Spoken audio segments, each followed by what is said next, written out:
ازيكم يا رجاله، اخباركم ايه؟ هنتكلم النهارده عن اساليب البنت هتعملها معاك في العلاقه. بس قبل ما نتكلم في الاساليب دي، عايزين بس نعرف شويه حاجات نتكلم فيها الاول. اول حاجه الاستغناء. لازم يبقى المبدأ في حياتك ما تضمنش وجود اي حاجه في حياتك، كل شيء وارد وكل شيء تقدر تعيش من غيره.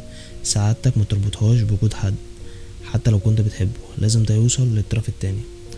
انت مش متمسك بحاجه، تمسكك ده مش هو سبب وجودهم، لا هما موجودين بمزاجهم وحابين وجودهم ليك. ببساطة لو الشخص عرف انك ما تقدرش تسيبه، ما تقدرش تتخطاه، ما تقدرش تعيش من غيره، قيمتك وقتها هتبقى قليلة، لانه ضامن انك راجع. كل ده بينتهي بمبدأ الاستغناء. العكس بقى انك قادر تعيش من غيره وسعيد. بالعكس، احسن بتلبس احسن، اهتمت بنفسك، لعبت رياضة، بتحط برفيوم، بيت منور، ساعتها هي هتيجي لانها فقدت السيطرة عليك. ساعتها انت ما تقبلش غير بشروطك. خليك زي القطر، عارف طريقه واحد، واللي هيركب معاك ويكمل معاك الطريق اهلا وسهلا، اللي مش هيكمل انت مش هتوقف. تاني نقطة هتكلم فيها وهي نقطة المنافسة. لازم كل فترة تشعل نار غيرتها. لازم تشتغل على نفسك من شكلك وجسمك وشغلك، وظهر ده عندك في السوشيال ميديا. وقتها هي هتراقبك، تحاول تعرف مين عندك، مين بتعمل لك لايك، مين بتعمل لك كومنت. ساعتها هي هتشتغل على نفسها، لان البنت مش بتشتغل على نفسها غير لما تحس ان هي في منافسة مع غيرها. ساعتها هي هتعرف انك مرغوب من غيرها، وهتبدأ تتمسك بيك اكتر، لان عندك بدائل كتير غيرها وسهل تكلم غيرها. انت الجايزة مش هي الجايزة. خليها لما تمسك موبايلك تشوف مين بتكلمك، خليها تشوف الماسنجر عندك، خليها تشوف الواتس، خليها تعرف ده عادي جدا. ساعتها هي هتعرف انك مرغوب، بس انت يعني مش فارق معاك اي حاجة. ده هدف، انها تحس ان دايما في حالة منافسة، مش هي الوحيدة اللي في السباق، وان ممكن واحدة عادي تكلمها مكانها. هي تبقى عارفة انك لو زعلت او نكدت عليك ممكن تروح للي يعدل مزاجك. تالت نقطة عدم السعي لإرضاء الطرف الآخر. اوعى تسعى أبدا إنها تكون راضية أو مبسوطة أو يكون ده هدفك، لا أبدا. أولا عمرك ما هتعرف ترضيها مهما حاولت، وده مستحيل. كل ما تحاول ترضيها هتشوفك للأسف حاجة مش كويسة وهتسيبك وهتحس إنها كتير عليك. هنا هنعمل العكس، مش هتقول كده، بس هتحسسها تدريجيا إنها المفروض تحمد ربنا إنك موجود في حياتها، وإنها عادية وفيها عيوب كتير ومحتاجة تشتغل على نفسها. لو مش عاجبك حاجة بطريقة كويسة وفي اوقات معينة لمح ليها انها تحسنها. لو الستايل ده مش احسن حاجة ما تقولهاش ده تحفة وجميلة، لا قولها ممكن ده يكون افضل وفي احسن من كده، بس الحاجة دي لو كانت بالطريقة دي كانت هتبقى احلى عليك. محتاجة تخس شوية، محتاجة تعمل كذا، تسكتش عن حقك انك تشوفها زي ما انت عايز وحابب، وحقك انها تحاول تعدل في نفسها عشان تعجبك، وهدفك انك تكون انت اللي مبسوط. حتى في العلاقة تعمل اللي انت بتحبه وهتتبسط بيه اكتر، وهي اللي بتحاول ترضيك وتتمنى رضاك، وهي اللي يكون هدفها وسعادتها انك تكون راضي عنها. ما تنساش انك تقولها تعمل ده، لا انت ابدأ بنفسك قبل ما تقولها. انا عايزك توصل لها انها تسأل نفسها هو بيحبني ولا لا، هو عايزني ولا لا، وتسعى تكسب حبك. صدقني الست مش هي الجايزة، انت راجل، انت اللي جايزة. انت اللي في ايدك تختار اللي تناسبك وتعجبك. الست ممكن تستنى، ممكن ما يجيش في حياتها حد على مزاجها، هي اللي في ايدها القبول او الرفض، لكن مش في ايدها الاختيار ما بين القبول او الرفض مرتبط بوقت معين. كل ما الوقت ده بيعدي هي هتضطر تتنازل علشان خاطر سنها وان هي بتكبر وضغط المجتمع وضغط اهلها. البنت هي اللي بتسعى توقع الراجل، اللي تحس انه هيوفر لها الامان وهيحميها وهيغطي احتياجاتها الجنسية والمادية وتخلف منها اولاد بجينات كويسة. صدقني والله انت الجايزة. هي بتستنى حد يقولها، يصرف عليها، يحميها، يكفيها ماديا وجنسيا، واحتياج الأمومة اللي جواها انها تجيب منك اطفال وتقعد في شقة لوحدها، تاكل اللي تحبه وتلبس في بيتها اللي يريحها. هي عايزة تهرب من بيت اهلها للإنسان اللي هيعرف يفهمها ويديها احتياجاتها. فقدام كل اللي هتديهولها هتاخد حاجات اقل بكتير في الجواز. لو هتقولي هي بتجهز لي فطاري ولبسي، طيب ما امك بتعمل لك كل الكلام ده. نرجع ونقول الجنس والونس، وانك زي ما ربنا قال لا تسكنوا ولايها. رابع نقطة الندرة والغموض. الراجل لازم يبقى نادر في وجوده وتقيل في كل حاجة، تقيل في كلامك، تقيل ما تتكلمش كتير، ما تبررش، ما تدافعش عن نفسك، انت عارف انت مين، وان قلت حاجة اعملها. تقيل في مشيتك، الوردة لو سقيتها بزيادة جزرها هتعفن وتموت، اديها بس اللي يقدر يعيشها كل يوم، اللي هتحتاجه عشان تعيش. والغموض الحاجة اللي جابت وجذبت البنت دي، صدقني اكتر حاجة تجذب اي واحدة ناحيتك انك تكون غامض في نظرتك، عامل زي الحاجة اللي مش مفهومة وجذابة. ورا ايه؟ هو حياته عاملة ايه؟ هو غامض كده ازاي؟ وبيعمل كده ليه؟ اوعى تبقى كتاب مفتوح، خليك محتفظ دايما على اسرارك وجاذبيتك وغموضك، وحتى لو قربت منك دايما خلي في حياتك جزء خفي بيدفعها انها تعرف تفاصيله وتستكشفه. خامس نقطة، عدم المطاردة.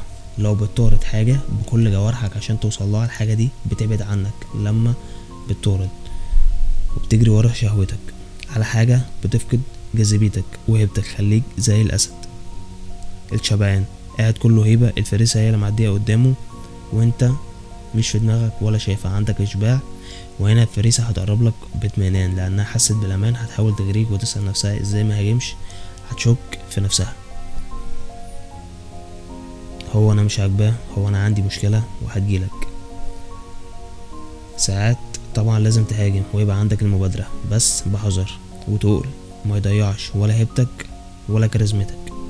نظرة منك تلميح بسيط ساعتها هي اللي هتيجي لحد عندك، وده انتصار وافضلية من غير ما يكون بدأت. سادس نقطة، عدم التنازل. اوعى تتنازل عن حاجة انت مقتنع بيها تحت اي ظرف مهما كلفك الامر. مادام انت قلت لأ يبقى لأ مهما كلفك الامر، لان ساعة ما تضعف تحت اي ظرف وتتنازل تحت اي ضغط،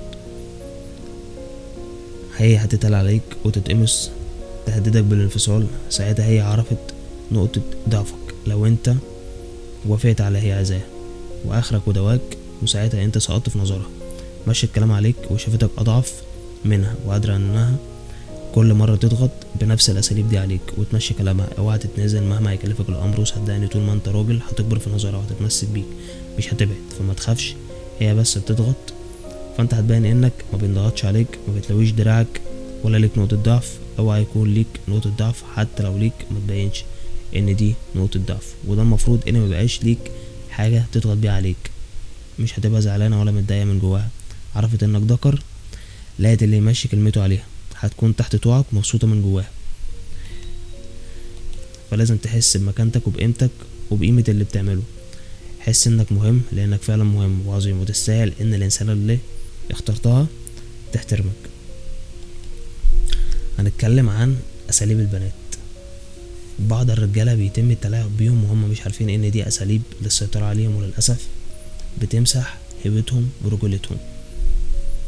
الكلام ده انا شفته، ست بتنصح بيه الستات وبتقول لهم لو عايزة يكون خاتم في صباعك اعملي ده. احنا هنبدأ هنا من الاقل للاكتر. اول حاجة كثرة الطلبات ثم العتاب والنقد على النسيان، طلب او عدم مقدرتك عليه، وانها تبين ان الحياة هتقف على الطلب ده اللي نسيته، او مقدرتك المالية اقل منه. ده ما بيكونش من فراغ، هما بيجمعوا الطلبات مرة واحدة وترصهم لك عشان متأكدة انك هتنسى حاجات ومش هتجيب حاجات، فتقعد تحول احتياج البيت للطلبات دي وانك بتنسى ومش مركز، ويضعف ثقتك في نفسك وده المقصود. وكمان تحسسك انك غير قادر على تلبية الاحتياجات المادية فتحس بالضعف وده المقصود. تاني نقطة، تكليفه بأعمال أكتر من مقدرتك في وقت راحته. يعني هتبقى جاي البيت بدل ما تقابلك بابتسامة تطلعك هدومك، بتبقى قاعدة على التليفون بتراجع هي هتعمل معاك ايه بالظبط، او كانت نايمة، او اول ما تيجي هتديك العيال وتقولك اصل انا بعمل كذا وكذا وكذا. خلي بالك من العيال مع ان ده المفروض وقت راحتك ولسه جاي. العيال طبعا هيعملوا نصايب لان انت جاي مش قادر اصلا وما عندكش طاقة اليوم، لسه جاي من الشغل، فهي تستنى اللحظة دي وتقوم جاية. يعني انا بعمل الاكل وسايبه لك العيال تسيبهم يعملوا النصايب دي، انت السبب وانت مش واخد بالك منهم ومش مركز. وممكن يكون اصلا ده كله علشان هتلاقي الواد وقع حاجة او البيت شخبطت، بس الهدف هنا انها تطلع غلطان ومش قادر تسيطر على العيال ومش عارف تاخد بالك منهم، وتطلع هي تمام. سوبرمان اللي بتعمل 7 حاجات في نفس الوقت وانت مش عارف تاخد بالك من عياله. هتكلم بقى عن اساليب الاغضاء. لو متجوز اسمعني كويس، ولو سنجل اسمعني برضو وافهم الكلام ده من دلوقتي. الكلام ده هيكون دسم شوية، وحابب اوضح ان الكلام ده للتوعية فقط، انا بريء من اي حد يستخدمه عكس كده تماما. في رجالة زوجاتهم بتساومهم على حقهم الشرعي، لما بتطلب منها العلاقة تبدأ تتشرط، اشتري لي كذا، هات فلوس، انا مش في المود دلوقتي، انا تعبانة، كأنها بتتفضل عليك بالجنس وانت عبد لمزاجها. بتتعامل مع جسمها كارت ضغط تستخدمه ضدك وقت ما تعوز منك مصلحة، او حتى لمجرد انها عايزة تشوفك محتاجها وخاضع لطلباتها وتحس انها مسيطرة عليك. وعلى الجانب الاخر في نوع خبيث من الستات بتعمل العكس، تبدأ تطلب منك العلاقة في وقت انت فيه مرهق ومضغوط ومفيش فيك نفس، عشان تهزك وتحسسك انك مش مكفي رغباتها. ودي من اكتر الحاجات اللي تزعل اي راجل فينا، بتبقى عاوزاك تحس بالعجز بالنقص، انك قليل عليها عشان تهزك بطريقة غير مباشرة. ساعتها الحل انك تقلب الترابيزة عليها، والله بكل برود، هو انت بقى عندك ادمان وما بتعرفيش تتحكمي في نفسك؟ انت مش بتفكري غير في كده بس؟ كلمة واحدة من دول هتضايقها. لو بتحاول تغريك من غير كلام صريح، خد الموقف ببرود تام وتعامل رسمي، وخلي كلامك جد مفهوش اي رومانسية ولا مشاعر. انشغل عنها، طلع موبايلك وغير الموضوع. لمح ببرود انك ما بقتش تنبسط في العلاقة زي الاول. الاهانة الضمنية والغمضة وجعها اضعف من الاهانة المباشرة، لكن خد بالك الاسلحة دي ما بتطلعش الا لو الست دي فعلا ناشز، فاسدة، نكدية، وناوية تعيشك تحت رحمتها وتستغل جسمها عشان تسيطر عليك. لو هي محترمة وبتراعيك وبتقدرك وبتشوف تعبك، كلمة واحدة من دول ممكن تكسرها سنين وتخرب بيتك. لو صالحة اعملها بما يرضي الله وحسسها بالامان. اي ست فعلا عندها رغبة حارقة لراجلها مش هتستعمل العلاقة كسلاح او تمنع نفسها عنك، ولو عملت كده فاعرف انها بتعمل لك شيت تيست عشان تشوف هي هتعرف تكسر اطارك وهتنهار قدامها ولا هتفضل متماسك. لو انهارت هتخسر احترامها ليك، ولو وقفت عند حد هتخضع لك اكتر من الاول. لو ضغطت عليك بالجنس ما تعتبهاش، ما تاخدش الكلام بهزار، وما تنساش الموقف. امسك نفسك وتحكم في شهوتك، لانك لو بان عليك انك ضعيف قدام الحركات دي مش هتخرج من سجنها طول عمرك، وحتى غير وقت العلاقة هتخسر احترامها ليك واطارك هيبقى مشروع. لو امتنعت عنك قولها بمنتهى البرود، الجنس متعة للطرفين مش خدمة بتقدمها لي، وانا هتمتع يعني هتمتع، وفي ستات كتير غيرك شهوتهم سليمة. حابة تشاركيني اهلا وسهلا، مش حابة عرفيني عشان اعمل حسابي من دلوقتي. مش بقولك روح اعمل حاجة غلط او روح اتفرج على اباحية. لو اصرت على موقفها في الامتناع عنك هتلعب على اعصابها. نام برا البيت اليوم اللي بعده، حتى لو عند اصحابك. اخرج كتير من البيت من غير ما تقولها رايح فين، تأخر برا وغير مواعيدك، وإياك تعرفها مكانك وحسسها انك مشغول، بس احذر انها تراقبك وتكشفك عشان ما تبانش انك بتكذب عليها وتبوظ كل حاجة احنا بنعملها. صد الله الوش الخشب وسيبها تتجنن من التفكير. هو راح فين؟ هو يعرف واحدة تانية فعلا؟ هو بيخطط لإيه؟ هو هيعرف فعلا يعيش الموضوع مع واحدة غيري؟ هو ممكن يكون متجوز عليا؟ وقتها هتحس انك مش تحت ايدها، وان المتعة مش واقفة عليها، وانك خلاص مش مضمون. هتبدأ تراجع نفسها، اطارك هيبقى اقوى ورغبتها ناحيتك هتتحرك اكتر، وهيكون درس ليها. لو اتعدلت ساعتها هيبقى ده سر غامض وعمرك ما هتعرفه لها حتى لو رجعت خضعة. بس دي كانت حلقتنا النهاردة. لو عجبتك اعمل لايك واشترك في القناة عشان يوصلك كل جديد. سلام.